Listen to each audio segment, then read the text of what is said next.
है। कल मुख्यमंत्री ने कहा कि जो परिवारवाद चलता चला आ रहा था उसका अब अंत हो गया। परिवार की बात अगर ये मिस्टर शिंदे न करे तो ठीक रहेगा।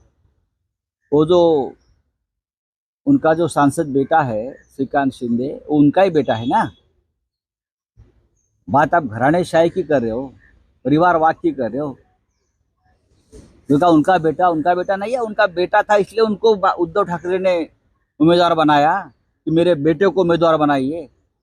वहाँ हमारे जिला प्रमुख थे लांडगे, उसको उम्मीदवारी दी थी, उसकी काट कर अपने बेटे के लिए उम्मीदवार वो बनाकर लेके गए। तो ये क्या परिवारवाद नहीं है? हाँ, आपका परिवार, हमारा परिवार क्या है? ये एक विचारधारा है महाराष्ट्र में। चाहे शरद पवार साहब हो, चाहे बाला साहेब ठाकरे हो, चाहे यशवंतराव चव्हाण, महात्मा फुले, ये विचारधारा को लेकर उनके घर के लोग आगे चले जाते हैं। छत्रपति शिवाजी महाराज, आप उनके जो वंशज है तो आप उनके सामने क्यों झुकते हो? ये क्या परिवारवाद है? क्या विचारधारा का ये एक प्रवाह होता है। उनको क्या मालूम है विचारधारा क्या है? इतने गुलाम है बीजेपी के। सर, आपने कहा कि असेंबली स्पीकर कल वकील की तरह काम कर रहे थे शिंदे गठ के लिए। यस, जिस तरह से वो डिक्टेट कर रहे थे, क्या कहना चाहिए? मैं यही कहूँगा, क्या कहूँगा, सुप्रीम कोर्ट ने असेंबली स्पीकर के ऊपर एक जिम्मेदारी दी थी कि आप एज ए ट्राइब्यूनल काम करिए, न्याय देने का काम करिए। लेकिन असेंबली स्पीकर जो हमारे हैं, जो बीजेपी के नेता है, पहले शिवसेना में थे, फिर और राष्ट्रवादी कांग्रेस पार्टी में चले गए, बहुत से पार्टी वो घूमकर अब बीजेपी में। वो अब ट्राइब्यूनल बनाया सुप्रीम कोर्ट ने। उनको कहा था सुप्रीम कोर्ट ने कि आप ट्राइब्यूनल का काम करिए, लेकिन उसने बेईमान जो गुट है शिंदे का, उनके वकील के रूप में काम किया। वो उनके लिए वकीली कर रहे थे। तो न्याय कैसा मिलेगा और सत्य कहाँ आएगा सामने?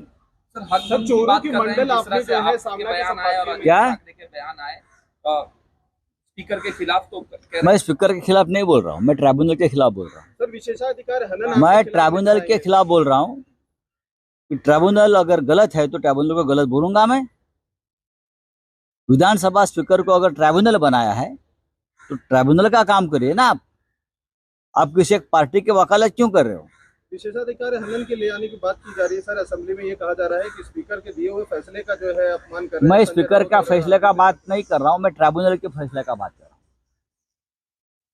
स्पीकर भारतीय जनता पार्टी का नेता होता है, वो है क्या नहीं बताइए? स्पीकर निष्पक्ष होता है, इंडिपेंडेंट होता है, लेकिन ये चित्र आज नहीं है। और ये मुकदमा जो चल रहा था उसमें स्पीकर का रोल था ट्राइब्यूनल का।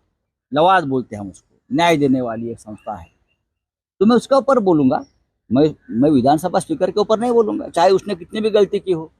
चलिए, थैंक यू। सर, राम मंदिर के इनविटेशन के लिए कांग्रेस नहीं जाने वाली है, मना किया है कांग्रेस। देखिए, कांग्रेस पार्टी की अपनी बात है, लेकिन हम सब लोग जल्दी ही अयोध्या में जाकर आएंगे।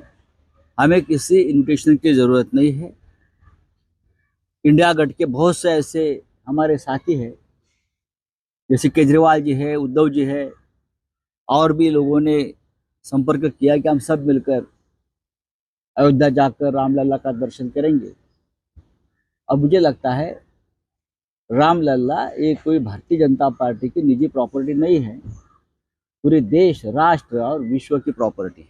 प्रधानमंत्री सर नरेंद्र मोदी का आपने कहा मणिपुर में सर राम मंदिर जाएंगे, क्या बताइए? हिंदी